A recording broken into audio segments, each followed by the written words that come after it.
इस मुद्दे पर विस्तार से चर्चा करेंगे। चर्चा के लिए मेरे साथ मेजर जनरल रिटायर्ड एजीबी जैनी साहब मौजूद हैं, जो कि डिफेंस एक्सपर्ट हैं। डॉक्टर ब्रह्मदीप अलूने, विदेशी मामलों के जानकार, मेरे साथ मौजूद हैं। सबसे पहले मैं जैनी साहब के पास चलूंगा, पूछने की कोशिश करूंगा कि जैनी साहब, चलते हुए तनाव के बीच IMF ने पाकिस्तान को लोन दे दिया और 11 शर्तें लगा दी और चेतावनी दी है कि भाई जो भी आपका और भारत के बीच तनाव है, उस तनाव में आने वाले समय में या आने वाले भविष्य में जो आपको एक और लोन मिलने वाला है, एक और दूसरी किश्त मिलने वाली है, वो प्रभावित हो सकती है। ये केवल हकीकत है या दिखावा है? जैनी साहब, आपसे पूछ रहा हूं। थैंक यू मनोज, हमेशा बड़ा मजा आता है आपके साथ में। मैं तो सुबह से ही इंतजार करता हूं कि कब 9 बजेंगे और कब मनोज जी आएंगे, आमने सामने बात होगी आपसे। बहुत अच्छा लगता है। देखिए, जो आपने IMF के लोन की बात करी मनोज,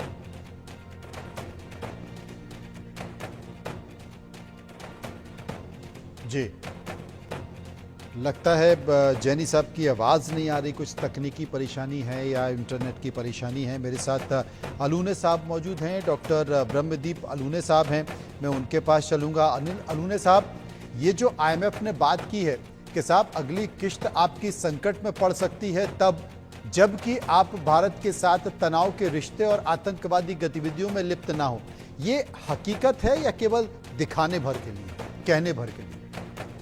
नहीं मनोज जी, ये हकीकत है। दरअसल अंतर्राष्ट्रीय मुद्रा कोष जो है वो किसी भी देश को जब पैसे देता है तो बहुत स्पष्ट होता है कि वो देश आर्थिक सुधारों के जरिए अपनी आर्थिक स्थिति को ठीक करेगा, क्योंकि अंतर्राष्ट्रीय मुद्रा कोष से जो ऋण लिया जाता है उसको वापस करना होता है। और कोई भी राष्ट्र ऋण को वापस तभी कर पाएगा जबकि अपने देश में आर्थिक सुधारों को लागू करेगा, उदारीकरण को लागू करेगा, निजीकरण को लागू करेगा और वैश्वीकरण की नीतियों का पालन करेगा।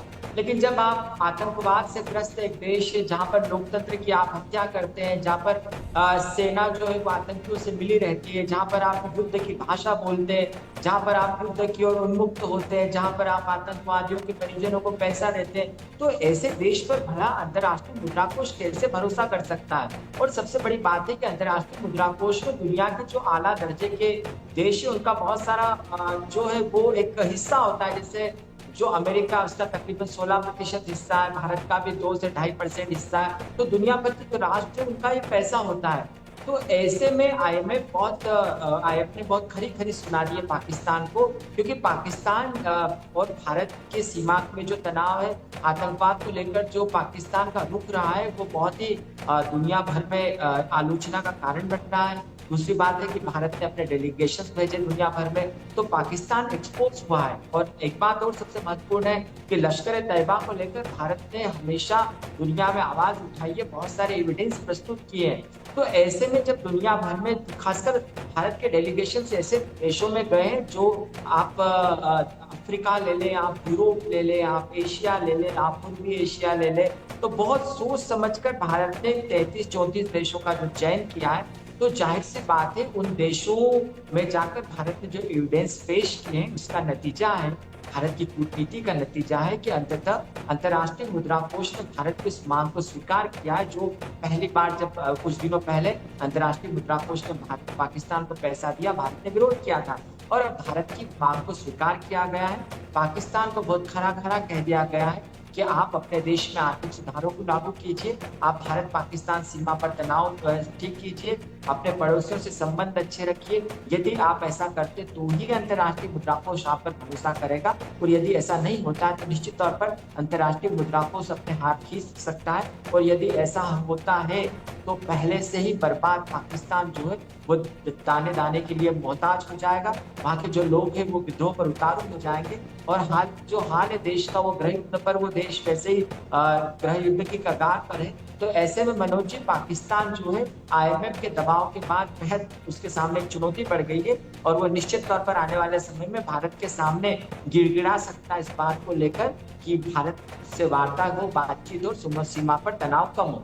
मनोज जी। डॉक्टर ब्रह्मदीप, ये तो पहले से ही सबको पता है कि पाकिस्तान को जितना भी जो रसद मिलती है, जो लोन मिलता है, वो उससे हथियार खरीदता है, वो पैसा भ्रष्टाचार में चला जाता है। सबसे ज्यादा उसका इस्तेमाल पाक की सेना करती है और पाक की सरकार में बैठे, सत्ता में बैठे लोग करते हैं।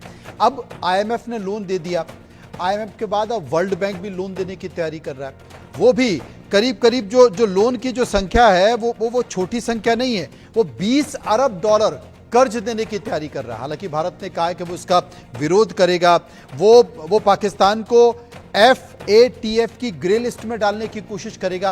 लेकिन सबसे बड़ी बात है कि ये पहली मर्तबा नहीं है, भारत पाकिस्तान को दशकों से इसी तरह का लोन मिलता रहा है। पूरी दुनिया इस बात को बहुत बेहतर तरीके से जानती है कि पाकिस्तान की सरजमी का इस्तेमाल आतंकवादी और आतंकवादी घटनाओं के लिए होता है। उसके बावजूद भी आप लोन दे देते हैं। अरे थोड़ा बहुत इंतजार कर लेते, लेकिन चलते हुए भारत पाकिस्तान तनाव के बीच आपने उसको ऑक्सीजन दे दी, आपने उसको सांसें दे दी और वो उससे हथियार खरीदेगा। दुनिया की कोई ताकत नहीं रोक सकती है।